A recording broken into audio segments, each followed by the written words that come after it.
gente que está de fora, olha as principais agências do país, olha os principais renomes criativos. Você fala, velho, não é pra mim. O que esse cara fez pra chegar lá, né? Branco, rico, famoso, só pode ter estudado nas melhores escolas e esses lugares não tem negro. Não tem gente pobre, né, que cresceu na periferia. Não é pra mim. Esse trecho é parte da conversa que eu tive com a Patrícia Santos. A Patrícia é CEO e fundadora da Empregue Afro, consultoria de RH focada em diversidade étnico-racial. A Patrícia já virou mais do que uma referência no mercado e as suas ideias são muito potentes. Mas eu demonstrei tanta vontade, que eu lembro que ela virou pra mim e falou assim: eu gostei de você, eu vou te dar uma oportunidade. E eu lembro que eu saí de lá chorando, minha mãe, minha filha, aí como é que foi? Mãe, ela me deu uma oportunidade, é isso que eu preciso. Era só que eu precisava de uma oportunidade. A Patrícia nasceu e viveu grande parte da sua vida na periferia. Pensava em fazer medicina, cursou pedagogia e se especializou em gestão de pessoas pela USP. Há 15 anos, ela foca seu trabalho na inclusão de talentos negros no mercado. Não há dúvidas que a inclusão desses talentos no mercado de comunicação pode gerar um enorme impacto social. Mas será que essa inclusão também pode, de quebra, salvar as agências e empresas da apatia criativa que se encontram hoje? Nesse episódio do 22 Mil Pés, eu, Lucas Mello, fundador, CEO e CCO da Live, vou te levar para uma conversa com a Patrícia sobre o potencial criativo que vem das periferias, em especial na interseccionalidade com a população negra. Vamos lá então?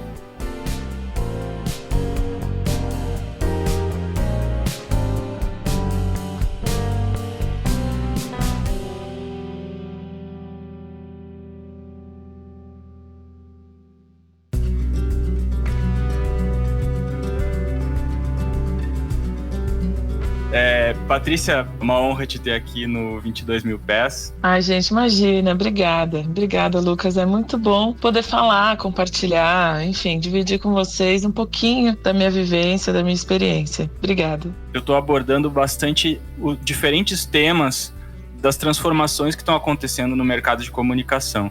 E um dos pontos mais cruciais que eu entendo que é o centro dessa indústria é a criatividade. Que a criatividade ela vai mudando ao longo do tempo, novos desafios vão aparecendo e esse é um dos principais desafios que eu vejo hoje nessa transformação que a indústria está passando e é uma questão que ela envolve diversas partes diferentes para que ela aconteça. Pela sua experiência pessoal, de ter vivido a maior parte da tua vida na periferia e agora está há muitos anos morando fora dela, você diria que as periferias são, de fato, territórios mais criativos? Sim, com certeza. A periferia é o território mais criativo que eu conheço, que eu já vi na vida. A começar da arquitetura periférica, que é única. Se você passear pelas favelas do Brasil afora, você vai ver essa arquitetura única, com o jeito das casas, dos mini prédios, das quadras, dos espaços de lazer. As competências, né, que a gente vê na periferia, que viraram até clichê para o mercado, para dizer que, de fato, a pessoa é criativa, a gente percebe muito com a convivência, né, de quem está nas periferias. Então, a resiliência, capacidade de se reinventar, trazer novas soluções para antigos problemas, pensar fora do quadrado, tudo isso que contribui para que, de fato, a criatividade aconteça, é algo muito presente na periferia. Eu acho que tem uma questão bem forte da criatividade, que eu costumo dizer que ela vem da escassez, né? Quando a gente tem um desafio, uma limitação pela frente, seja qual for, e seja dentro do contexto que for, força a mente humana a traçar um outro caminho para conseguir resolver aquele problema, né? E aí a gente sabe o quanto as periferias sofrem com essa escassez, né? Com a ausência do poder do Estado, né? Das condições mínimas, às vezes, de estrutura e, enfim, isso acaba acarretando também um pouco dessa criatividade. A gente sabe que as periferias brasileiras, elas são compostas majoritariamente pela população negra, né? Na nossa cultura, a gente tem infinitos exemplos do quanto muitos e muitas pretas de periferia que manifestam a sua criatividade na música, nas artes, na moda, no empreendedorismo, acabam moldando a maior parte da nossa identidade nacional. Daria um filme? Sem qualquer tipo de romantismo, fica claro que as periferias são, na verdade, o centro da cultura, da nossa cultura como brasileiros. Como você, que é especialista em identificar talentos e habilidades, eu queria explorar com você de onde você acredita que vem essa criatividade e por que ela se manifesta de uma forma tão potente. acho que você trouxe alguns pontos que são muito interessantes. Primeiro, o fato da maioria da população periférica ser negra vem da história do nosso país, da contribuição da escravidão para isso. Então não dá para a gente negar que, da mesma forma que vemos a cultura escravocrata, elitista, predominante no racismo estrutural na nossa sociedade no dia a dia, tem o lado bom dessa cultura trazida pelos escravizados de África para cá. Essa resistência, essa resiliência, essa capacidade de se reinventar, de mesmo diante da tristeza, levantar a cabeça. O que dizem, né, como você falou, Lucas, que a cultura do povo brasileiro tem muito, sim, da cultura periférica e da cultura negra. Então, nas contribuições do nosso povo, dos nossos ancestrais para o que a gente vê hoje, do samba, do carnaval, da culinária, tudo isso tem o que a gente chama de civirologia, a arte de se virar. Maravilhoso isso. Por isso que eu vejo muito da contribuição dos nossos ancestrais para o que a gente vê nas periferias hoje, com esse se vira, faz das tripas coração, faz do limão a limonada, faz dos restos de comida uma feijoada, sabe? Então é muito importante que a gente conheça a história do nosso país e a contribuição, o lado bom da contribuição dos africanos que foram raptados de África para o Brasil e que desde a época da escravidão, né, contribuem para essa cultura brasileira que temos hoje. E eu percebo isso muito nos processos seletivos, na forma como a gente conversa com as pessoas que vêm de origem periférica, a resistência, uma visão de mundo mais humanitária. Eu estava agora há pouco num treinamento num cliente nosso, falando de cultura, valores africanos que se perderam, né, ao longo da história do Brasil. Mas a favela tem essa cultura do acolhimento, do Ubuntu, que é um conceito africano de humanidade. Eu sou porque nós somos. Todo mundo se ajuda na favela, todo mundo contribui com todo mundo, mas a gente cresceu com isso, essa cultura de se ajudar, de fazer por nós. O que a gente tem aí que a gente pode dividir contribui muito, né, para o ambiente criativo. E é um dos principais elementos da diversidade, é o que eu observo nos processos seletivos. A gente fala que o nosso povo já nasceu resistente, já nasceu resiliente. Ser negro no Brasil é ser resistente, é ser resiliente, principalmente frente a esse racismo estrutural que a gente vive. E quando você vem de origem periférica, como eu, né, cresci na periferia, jogando bola na rua, conversando com os amigos na rua até tarde, a gente se sentindo seguro no nosso espaço delimitado às margens, literalmente, né, do que é a elite, do que é o rico, porque o nosso país é desigual, né? Tem muito essas divisões. Quando você conversa com uma pessoa de origem periférica, que passou por essas fases, que inclusive passou por situações de fome, de necessidade, ela valoriza muito uma oportunidade de trabalho, uma oportunidade de estudo, uma oportunidade de mentoria. É muito comum a gente perceber isso nos processos seletivos. Então eu consigo identificar essas características. E o oposto também é verdadeiro, quando as pessoas não são e não têm nenhuma vivência com a periferia, nem um pouco de empatia, a maioria, a gente não pode dizer que são todas, né? A gente não pode generalizar, mas são pessoas mais frias. Eu demorei muitos anos, Lucas, para entender isso, pessoalmente, particularmente, como Patrícia mesmo. Tinha vergonha de falar de onde eu vim, tinha vergonha de falar da origem periférica, vergonha dos anos que eu passei lá próximo à favela, jogando bola na rua, estando na rua, às vezes dividindo a janta com o almoço, dividindo com os meus irmãos, e até no começo, né, da minha vida como mãe também, colocando água para acrescentar no leite dos meus filhos. Eu entendi que tudo que eu vivi, essa capacidade de pensar como trazer essas situações, me fortaleceram e trouxeram um diferencial para mim, enquanto mulher negra de origem periférica. Esse ponto eu achei bem interessante, dessas centenas de pessoas que você já deve ter entrevistado, se não milhares, né, em processos seletivos. Não fez conta. Você acha que os profissionais, principalmente os profissionais negros, que possuem esse talento da criatividade, né, que vem da resiliência, eles têm a consciência e uma autoestima compatível com essa potência que eles têm, essa potência criativa que eles têm? Nossa, essa pergunta é muito boa. Infelizmente não tem. Eles não se dão conta da potência que são e do potencial que tem incubado dentro deles, né? Tanto que eu costumo brincar. Um dia eu falei isso para uma jornalista e virou meio que um jargão, né? Que eu sou vendedora de talentos ofuscados pelo racismo. O racismo ofusca o nosso talento de uma forma que para o mercado eles não nos veem, não nos enxergam, a gente não consegue ter acesso às oportunidades. E para as pessoas negras, elas também não se sentem motivadas a buscar essa oportunidade, porque elas só veem brancos nesses espaços, elas acham que não é para elas, que elas não têm tanto potencial, que elas não são boas o suficiente, mas tudo isso é consequência do racismo na nossa vida, né? E eu tive que romper muitas barreiras para entender que sim, aquele era um espaço para mim, até porque o meu pai falava isso. A minha primeira opção de carreira era fazer medicina. E o meu pai falava, filha, medicina não é pra gente não. Quem é pobre, negro, de origem... É que ele não falava com essas palavras, né? Que ele é um homem, hoje em dia, né? De 70 anos, que cursou até a 4ª série do ensino fundamental. Mas ele falava assim, filha... Quem veio de onde eu vim não estuda esse tipo de coisa, não. Isso daí é para branco, rico, que tem o privilégio de estar na faculdade o dia inteiro. Esse não é um tipo de curso para gente. Isso é um pensamento triste e recorrente na periferia também, ó. Fica aqui onde você tá, trabalha por aqui mesmo. Ah, nem precisa estudar porque a gente não cresce na vida. Esquece esse negócio que coloca na sua cabeça. Ixi, quantas vezes eu vi isso do meu pai e da minha avó? Essas coisas de novela que você fica assistindo, minha filha, não é pra nós, não. A gente tem que ficar por aqui mesmo.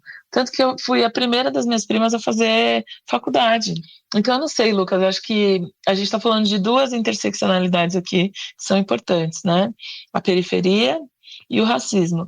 Nem todas as pessoas na periferia são negras, tem sim brancos periféricos, mas eles têm ainda o privilégio da branquitude na sociedade de poder crescer socialmente mais do que nós negros, porque o racismo ofusca ainda mais a gente, dos 2 lados, né? Das 2 formas. Você acredita que essa criatividade, junto com as redes sociais, né, com o surgimento das redes sociais e o crescimento nos últimos anos, ajudam a periferia, em especial a população negra, que sempre sofreu com essa invisibilidade sistêmica, né, o sistema invisibilizando, ajuda a conquistarem um protagonismo maior na sociedade, principalmente no sentido de conseguir dar vazão aos seus talentos, à sua criatividade, a se expor para o mundo de uma maneira mais afirmativa. Assim. Você acredita que a rede social ela tem um papel nesse sentido? Eu acredito muito na força e no poder das redes sociais, não só para o empoderamento do nosso povo, não só para tirar da invisibilidade da voz, mas para que essas pessoas possam mostrar suas criatividades, porque daí, para mim, são inúmeras, né?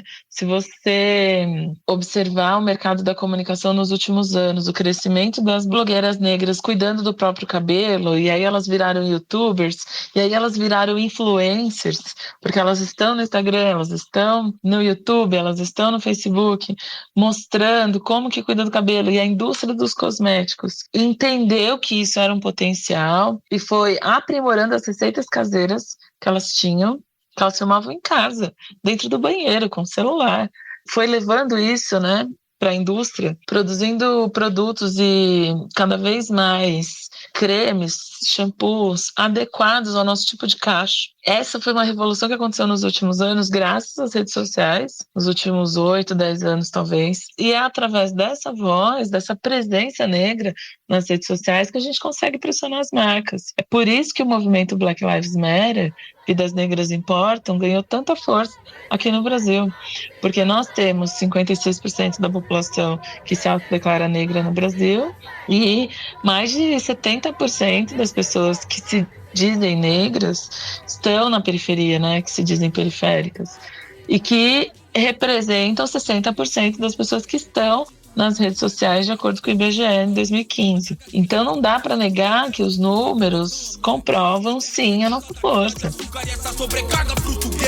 Embarga e assusta ser suspeito. Recarga que pus aqui com Jesus. No caminho da luz todo mundo é preto, é essa força que pressiona as marcas hoje em dia, que pressiona o mercado de comunicação, que faz com que as pessoas entendam nossas demandas que entendam os produtos e serviços, que fez com que a favela ganhasse tantos negócios. Então, eu sempre falo nas palestras que eu faço para a galera, continua lá comentando, continua pressionando mesmo as marcas, porque elas vão entender o poder que nós temos e nos dar cada vez mais vozes. Perfeito. Falando em revolução, entrando um pouco nas grandes transformações que estão acontecendo na indústria de comunicação mesmo, no negócio das agências e dos anunciantes, né? A gente falou um pouco sobre os produtos, mas também entrando dentro desse universo específico da propaganda que mudou muito nesses últimos 10 anos. Outro dia, eu e você, a gente estava conversando sobre aquele mito do gênio publicitário que criava uma campanha e moldava o país inteiro através de um comercial de TV.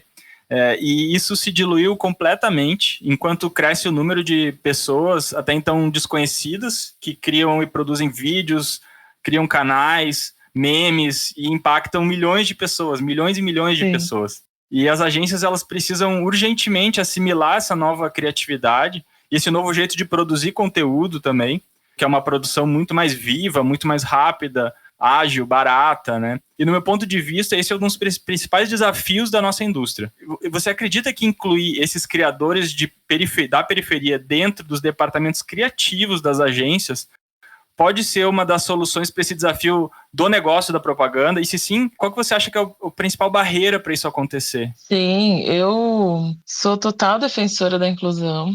Tem muita gente que defende que as periferias têm que ter os negócios próprios, as moedas próprias e fazer isso rodar aqui entre nós. Mas eu sou totalmente a favor da inclusão. As principais barreiras são as bolhas que a gente vive, né? Acho que, primeiro, a gente que está de fora, olha as principais agências do país, olha os principais renomes criativos, premiados, famosos. Você fala, velho, não é para mim. Cara, que esse cara fez para chegar lá, né? Branco, rico, famoso, só pode ter estudado nas melhores escolas e esses lugares não tem negro.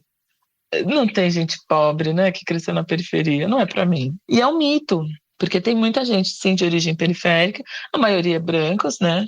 E essa mística, né, de que parece que o criativo tem algo meio que sobrenatural, uma aura na cabeça dele, que faz ele produzir as melhores propagandas, as mais renomadas, as que ganham prêmios internacionais, né? Aquele alvoroço que gira em torno do mercado da publicidade. Então, desmistificar isso é o começo, né? Aproximar cada vez mais as agências da periferia, fazer alguns benchmarking, talvez, se a gente pode chamar assim, levar as agências para ver o funcionamento dos negócios na periferia. E você sabe que isso aconteceu e acontece muito com algumas agências de comunicação, com o Vozes da Comunidade, por exemplo.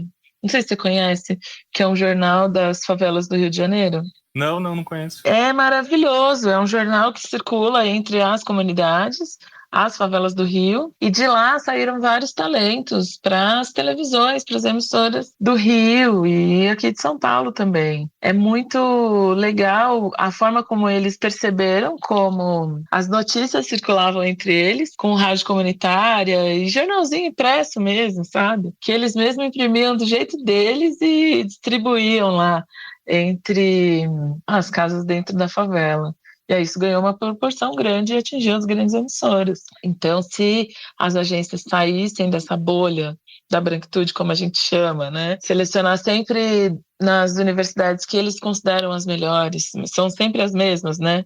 As top 5 do MEC, as top 5 são as mais caras. Então, a barreira do racismo estrutural, barreira da bolha do mercado de comunicação, do mito, do místico, essa questão de observar as melhores práticas de mercado saindo da bolha, observando as práticas mesmo de mercado da periferia, conversando com empreendedores periféricos, com esses comunicadores, influenciadores. Eu nem sei se esse novo jeito de gerar conteúdo na internet é novo mesmo, ou se é o nosso jeito, que seja novo para esse mercado, que está meio preso ao seu jeito de ser e de fazer as coisas, que precisa se abrir para formas diferentes, talvez. Se chamaria de jeitos diferentes do que a gente está acostumado. A diversidade, ela só acontece de fato com a inclusão. E a inclusão vem com a convivência. Isso serve para todos os pilares, tá? Não é só para nós negros, não é só para nós periféricos, mas para as pessoas com deficiência,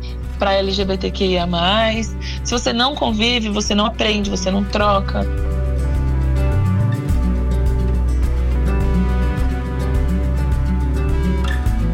E é interessante quando a gente olha para esse mito do publicitário na agência, que era um lugar quase inacessível, assim, né? Era aquela, de onde vem aquela mágica e tal. E hoje eu enxergo uma transferência mítica, né, para a periferia, e, né, onde essa criatividade, onde esses conteúdos que a gente conversou são criados e eles dão uma aula, né, todos os dias de criação e de surpreendem em linguagem, surpreendem em ousadia e tudo mais. E é como se esse mito ele tivesse transferido de lugar. Os publicitários e quem trabalha com marketing em geral nas empresas está tão aprisionado dentro dessa bolha que é quase que uma visão ao contrário, é inacessível na cabeça dessas pessoas chegar perto disso e conseguir, enfim, fazer esses benchmarks, né, que você falou. E, pelo contrário, né, é o lugar mais acessível possível, né, se você está aberto para isso e se realmente está procurando isso. Então, isso faz uma diferença tremenda e eu acho que é quase um fluxo inverso que a gente tem que começar a fazer e observar, que é esse fluxo de buscar furar essa bolha e conseguir se conectar com essa criatividade original, autêntica brasileira, que, na minha opinião, forma a identidade brasileira. Eu considero que essa identidade brasileira é o que o Brasil tem para oferecer para o mundo, inclusive. Ah, com certeza. É o que tem de mais valioso no nosso país, que vem da diversidade, né, desse caldeirão brasileiro aí de referências e ancestralidade e tudo mais. Então, é muito importante a gente conseguir fazer isso, na minha opinião, não só pelo mercado publicitário, mas por uma questão de identidade nacional. Sim. Né? Essa dificuldade das pessoas de periferia, dos negros, de se reconhecerem nessa potência, nesse lugar de potência, né? E, óbvio, por uma questão estrutural, de racismo estrutural. E aí eu queria te perguntar, qual que é o conselho mais importante que você daria para um jovem negro de periferia que quer trabalhar no mercado, na parte criativa, né? Qual que é esse conselho mais importante que você daria? Ai, que difícil, Lucas.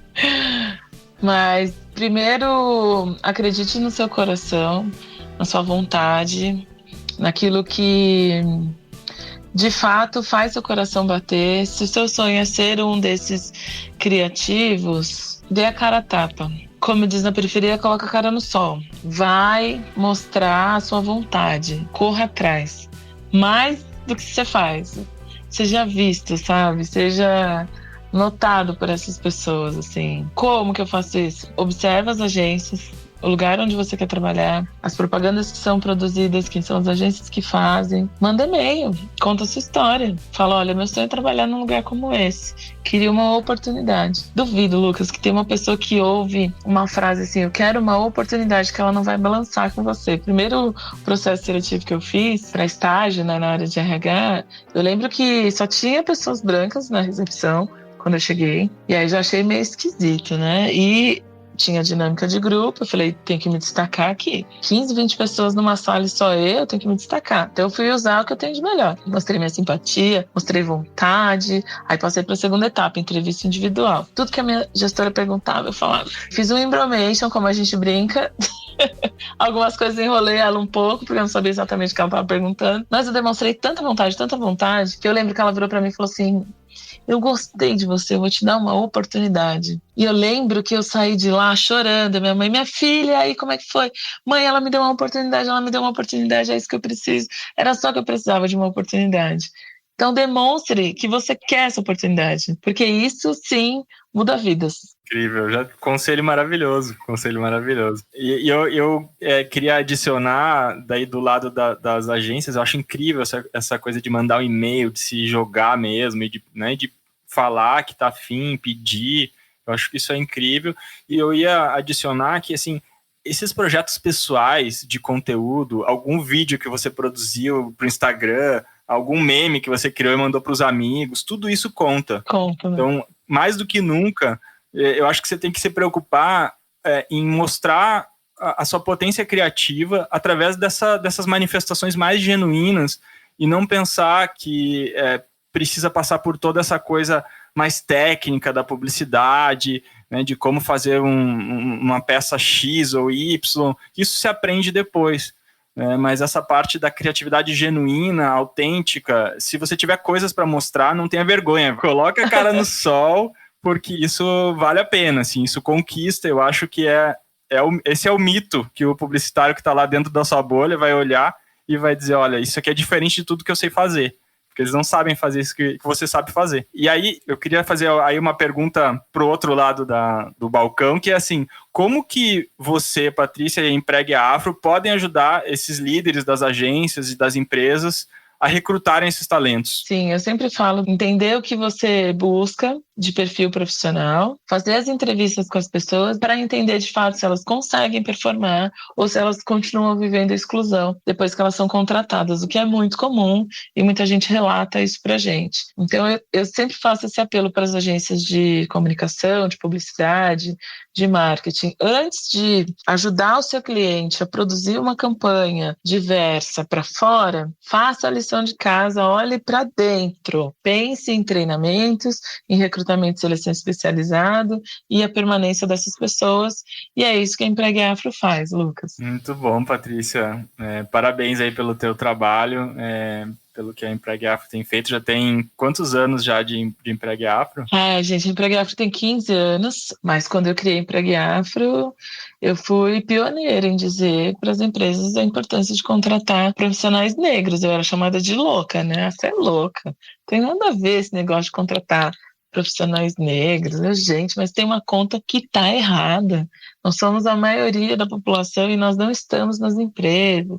E agora, 15 anos depois, estou sendo um pouquinho mais ouvida, Lucas. A Patrícia já virou mais do que referência no mercado e cada vez mais a gente precisa de pessoas e de empresas como a Empregue Afro. Então é muito bacana poder bater esse papo contigo, aprender, e espero que a gente possa continuar aí conversando, trocando ideia e fazendo coisas juntos no futuro aí.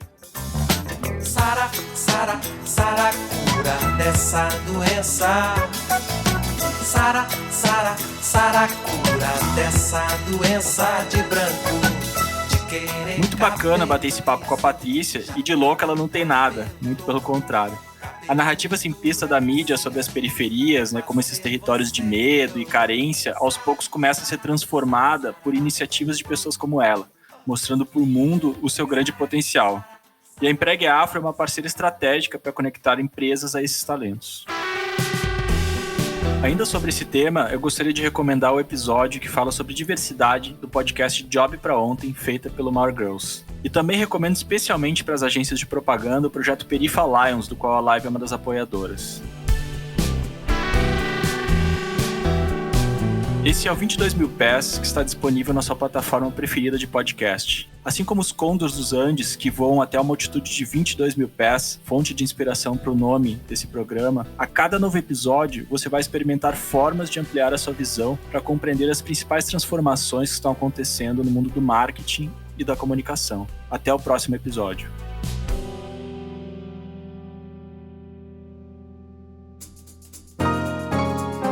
Esse podcast é uma produção em parceria com a Live, agência de comunicação pós-digital.